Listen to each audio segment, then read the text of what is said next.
It's a real pleasure to be here today. I'm going to talk about how artificial intelligence amplifies human potential and how a number of companies across many different industries are using AI to innovate and excel. Here's my first argument. You can't innovate effectively without using and knowing new technologies like artificial intelligence, no matter what industry you're in. And I'm going to start thinking about that from the heart of Asia, where I don't know if you realize, but 5 people join the middle class every single second. And why is it? Why do people come into cities? They come to cities for better healthcare, better education, and also for better food. But food has never been easy in emerging markets. China uncovered 500,000 food safety violations in just 9 months. And while the example is of China, it's as relevant in countries in Africa, countries in South Asia, and Latin America. Now imagine this. Let's say you went to China, and your family went with you, and you decided you had made some new friends in a second or third tier city, and you were going to invite them over for a meal. And you decide you're going to cook your mother's favorite chicken dish. Now you go to the corner grocery store. Remember, it's not very fancy. It's just around the corner, and you go to the shelf and you pick up chicken neatly wrapped in cellophane. And it has a tag, and it says it's fresh, organic, free-range, healthy chicken. Now you're looking at it, and you're thinking, is it? Is it really chicken? Is it really healthy? Is it free range, or were they cooped up in cages? Now I want to ask you a question. How many of you would pay just a little bit extra for the assurance that it's actually healthy, organic chicken? Awesome. I would as a mom, and I see all of you would as well. But nobody could figure it out. How can you convince somebody that yes, of course, that chicken that came from hundreds of miles away, don't worry about it, it was in good condition, and it was running around happily free range. The grocery store chains couldn't figure it out. The delivery and logistics companies couldn't figure it out until this Chinese company did. So it's an insurtech company called Zhong'an, and it said that it would put tiny IoT sensors on the anklets of 23 million chickens so it would know if they were running around or not, or if they were stuck in one place.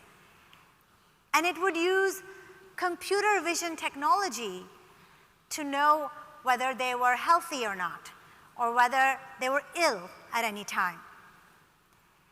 And it would call this project Go Go Chicken. Now, that's all fair and good, but for all of us in tech, yes, you can put everything in a database, but you can change it too. How are you going to solve that problem? Corruption in Africa, Latin America, India, Pakistan. So they decided to put it on the blockchain. Now the blockchain is a distributed ledger where if you change something, it triggers an alert. So from the moment that that little chick is born, to it happily running around with its friends, to actually getting ready to be delivered to the grocery store, Each point, along with the IoT sensor readings and the facial recognition readings, would be on the blockchain. Now go back to where you were, standing there, looking at the chicken. You put your iPhone on it or Android. You see, scan it, and it tells you when it was born, how much it moved, if it was organic, if it was healthy, and you're willing to pay 50 cents more for that. This is classic. You can't solve problems anymore that plagued industries for centuries, decades, without now partnering with people who know new techniques in data and AI.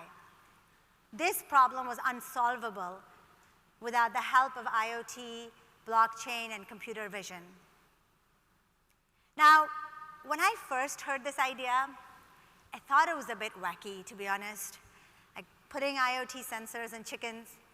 But lo and behold, 100,000 chickens are already wearing the Go Chicken app, and there are 2,500 farms that will be using this by 2020. And this is something that is being covered globally in the Wall Street Journal, in Quartz magazine.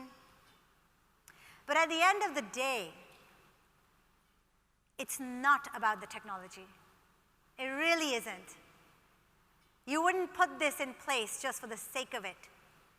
You put it in place because you're solving a customer problem. And that problem could not be solved any other way, which is that families like to be reassured of healthy food, and they're willing to pay for it. Now, lest you think, oh, that doesn't happen in London or New York. Yes, it does. Did you know that in the US, there was an E. coli outbreak in lettuce last year, and Walmart had to pull hundreds of shelves worth of lettuce across all of its stores, leading it also to start looking at food safety using IoT and blockchain. So this is really important for us to truly and fully understand that innovation and problem solving are not for those who don't invest in deep tech, but you have to do it in a customer-centric manner. Otherwise, it doesn't make any sense. So how do you connect the dots from an idea to reality? We work with some of Asia's largest companies. And yes, in the media, everyone loves to say, we're using AI, we're using robotics, we're using IoT. But then when you go behind closed doors, 99% of them struggle with the same questions. Where should we begin? I don't have the talent. I don't have the data. My data is messy. And so I'm going to walk you through a case study of how one company approached the problem in the right way. It's always about identifying the goal. And we spend time with enterprise clients trying to understand what is your business goal, not your technical goal. In this case, one of the largest public transportation companies in Singapore realized they wanted to engage customers more. The Ubers and Grabs and Gojeks of the world were taking their business away, and their relevancy was decreasing. But now that they had the goal, their own goal, they had to figure out its relevance to the customer, to their customer. And after going through and interviewing customers and thinking through it, they realized, you know, all of these options, there are just too many options for a customer.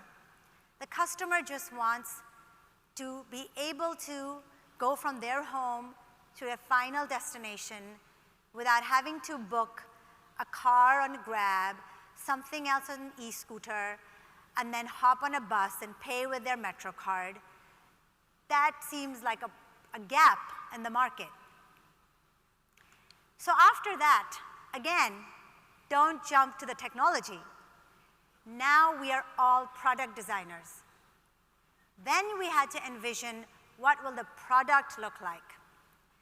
And the idea was to build what is called mobility as a service in smart cities, which is that everything comes together in one place in an easy-to-use application, where regardless of where you want to go, the app tells you how to get there. It tells you whether you want a green route, a cheap route, and whether you want to walk 5 miles every week, and gives you personalized recommendations, allowing you to reserve and book and then take the journey. Now here's when techies jump in and they get very excited and become too immersed in technical offerings and forget that all the customer wants is convenience, simplicity, and accessibility. So you have to keep the solution, whether it's a smart city solution or otherwise, customer-centric. But now comes the part where geeks like me have fun, which is what is happening at the back. For the customer, it's an easy dashboard, an easy app. But at the back, you are integrating data from multiple sources. How are you going to integrate e-bikes, e-scooters, your infrastructure, your weather data, your traffic data? All of this needs to come together in one, what is called a data lake. And when it comes together over here, it means it's an ecosystem. You own some of the assets, but your competitors potentially own other assets. And together you form a compelling value proposition to the customer, and each of us, and each of you make money in the process. And this is a lot of negotiation about who owns which data. And you need real skills here to integrate and build a data exchange. So here's what we did. Once all the data was together, and we built this for our client, we integrated buses and trains, these scooters, the autonomous vehicles, the bicycles, the e-bicycles, and we began to use AI now to actually make the service interesting and relevant. Now, once you've done this doesn't take that long. It takes 4 to 6 months and doesn't cost hundreds of millions of dollars. AI is still something people consider risky. And in an agile world, people want to see demonstrable KPIs being met, return on their investment. And our clients were able to show very quickly high adoption and the value of understanding how mobility works in a city. So for example, one of the e-scooter companies never put their e-scooters in a particular location. And we told them, we said, you know, we've been observing that if you put your e-scooters here, more people will take this. And they said, well, I don't know, okay, fine. And when they did, its usage went up by more than 50%. Once that happens, now you're ready to scale it. And it was very successful. The company actually spun out the platform as an entirely new company. It became its own startup. It got investment from Toyota, and it has been growing since then. It took bold leadership, focus on customers, and data and AI to make this happen. I think the point here is that it is not impossible to execute. That in fact, as I pointed out, it is imperative to do it, but not to get paralyzed or think others are doing it much better than you, because others are not. They're all struggling with the same approach, with the same questions, And those who take an agile approach can actually move very fast. Now, this is a recommendation to everyone, but I don't think it's really a recommendation as much as it is that we don't have a choice. None of us do. And I'm going to take you to a third case study, which is in the fintech era. And here's the reality. If you don't move fast, somebody is going to come after your business, your customers, your assets with the power of AI and data. So here's my question to you. Why is a Norwegian telco buying a bank in Pakistan? There's so many strange words here paired together. Norway and Pakistan, telco and bank, doesn't really make much sense. Maybe this will help. The world is full of people who have no access to formal or even informal financial services. Imagine that you don't have a credit card, that you can't pay for your child's education, that you can't get a loan to build a home for yourself, or even to take your elderly parent out for further treatment. This is the reality of the majority of the world. And in South Asia, where 612 million adults live, 58% of them do not have access to banks or informal banks. Now, you don't need to be sitting in Pakistan to realize that. Somebody in Norway can also see the writing on the wall. This is a huge opportunity. Pakistan, 206 million people. How many people do you think have a mortgage? 50,000. That's crazy. And yet, the banks were not that bothered. They were complacent. Life was good. They were making money. But that is a big mistake, because somebody else can begin to understand using data and AI and come into your business. Because the old world where people were so careful about going from industry to another is not the world anymore. Jeff Bezos has a rocket company. He just got into healthcare and also got into grocery stores. Where good companies see opportunity, they go in. So Telenor, which has over 30 million people who subscribe to its services in Pakistan, decided, you know what, we'll let them pay with their top-up actually on the mobile app. And they called it Easy Pesa, which means easy money. And over time, you could go and buy a Diet Coke, you could buy Panadol, but then also you could pay your utility bills. It started offering things that a bank would, and it made it easy for people to use it. And in the process, it began to collect data on individuals. Now, all this data, of course, has to be compliant to the rules and regulations of the country. But another example is Tala, which is a similar company. And within 10 minutes on a mobile phone, it can approve a person for a loan between 10 to 500 US dollars, which is a huge amount. Otherwise, these people would have to go to money lenders and suffer the fate of exorbitant interest rates. And they do it by observing your texts, your calls, how you're moving around the city. When you're working, are you actually working, or are you browsing the internet? When you're browsing the internet and asking for a college loan, what are you browsing? Are you browsing gossip or naughty sites, or are you browsing educational sites? all of this helps to create a persona of the person.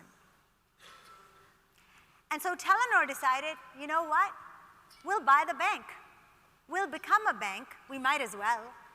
We understand these unbanked better than the banks themselves. This is an example of a housewife in Karachi, in the inner Karachi of a huge, teeming city in Pakistan. And she wanted to set up a beauty salon. Nobody would give her a loan. Why would they? They don't know anything about her. But Telenor did. They knew she paid her bills on time, when she went grocery shopping, what she spent her day doing. All of these things helped slowly to build a persona of her and made her a risk that was worth taking, and they gave her a loan. This is why when China's Ant Financial wanted to go into Pakistan and take on this huge opportunity, did they partner with the largest banks there? No. They partnered with a Norwegian telco. And in fact, Telenor has been so excited about Asia that it sold off all of its Eastern European assets and is now merging with Axiata in Malaysia. Because just in ASEAN, there are 622 million people. There are millions of businesses and huge opportunities, and all of them can be improved with data and artificial intelligence. This is the reality in which we live now. Whether it is transportation and huge smart city infrastructure systems, whether it's banking and fintech and the integration of telco and financial services, or whether it is traditional businesses like grocery stores and delivery and logistics, all of them across all of these countries are innovating and benefiting when bold leadership decides to innovate using artificial intelligence. So now let's look at the 21st century team. The 21st century team has a new member in it, and that new member is an AI robot. That new member is there to support and enhance with data the capabilities of the companies that use them, making them safer, making them sharper, making them have more potential to scale across the entire world. And each one of us is also part of that team.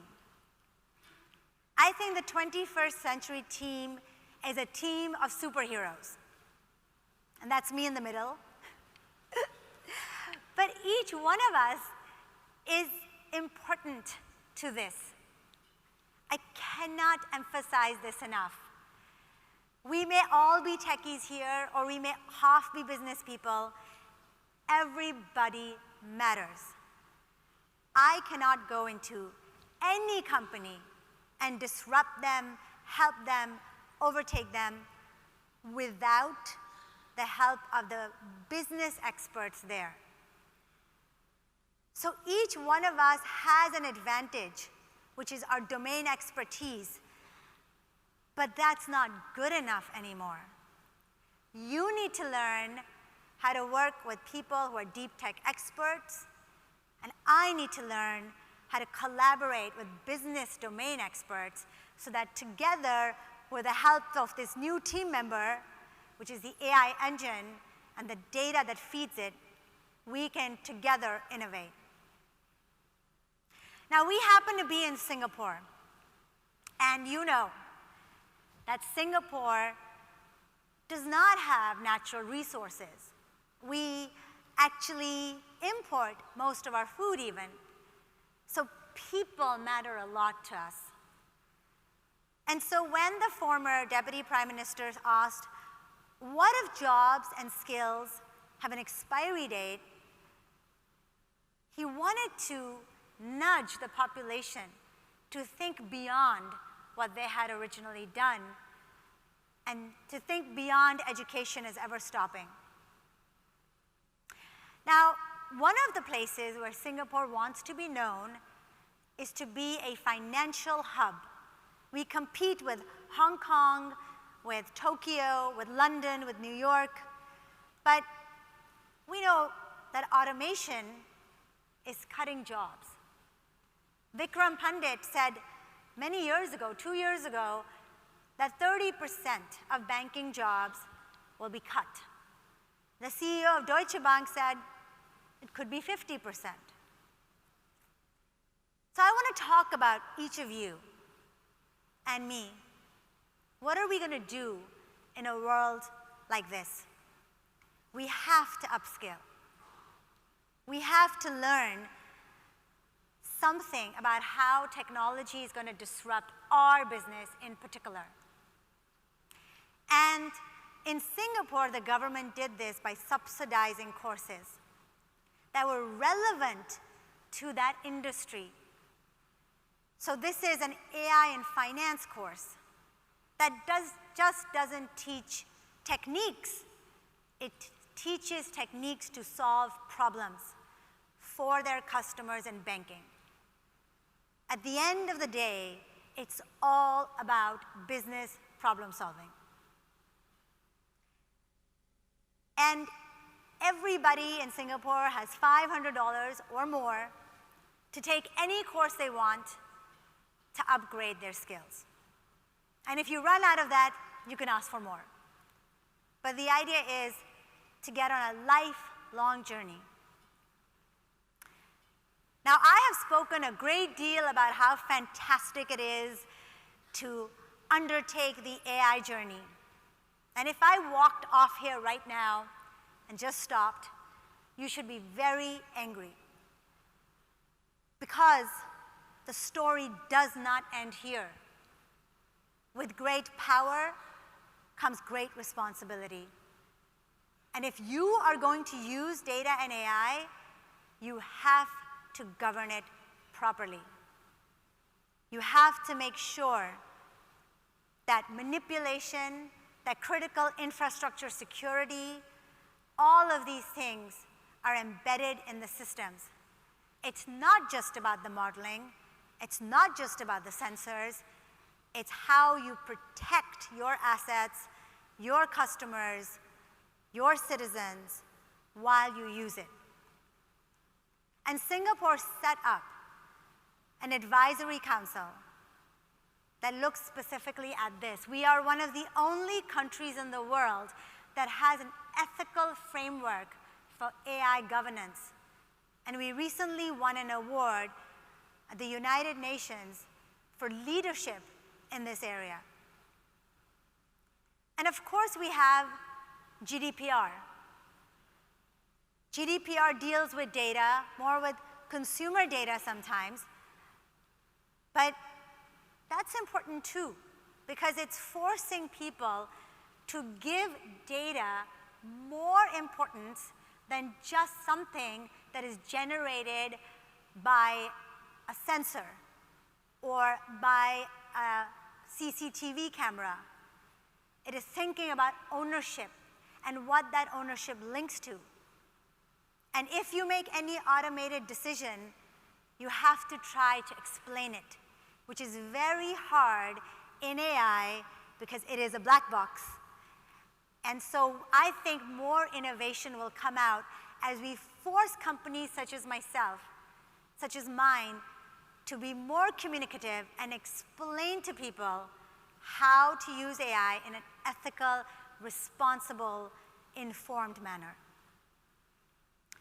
Now, I hope all of this has inspired you a little bit or encouraged you to start your AI journey. I always say it doesn't matter how old you are, what gender you are, what industry you're in. When a technology such as AI is going to so profoundly affect our world, you have to learn some basics. And I'm going to leave you with this picture. I have a charity called 21st Century Girls.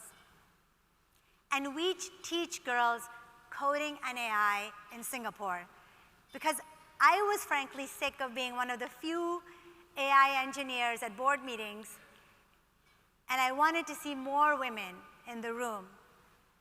And so these girls are 19 to 21. They don't have any tech background, and we interviewed them before the course. And we said, how do you feel about your future? And they said, yeah, you know, I mean, it looks exciting, but we don't know anything about this. We're feeling really kind of nervous. And then, 10 weeks, 3 hours, every Saturday, we taught them just the basics. We taught them about how to do problem solving with AI and how to ask intelligent questions about bias and ethics so that they could partner with AI engineers. And just have a look at them. They were full of confidence. And at the end of the day, confidence comes from knowing your stuff and making the effort to understand how these technologies are going to affect your business. You don't need to be an expert, but you need to have a little bit so that you can collaborate with AI companies and partners. So I hope that you will join these girls and amplify your potential, and I look forward to being with you on this journey. Thank you.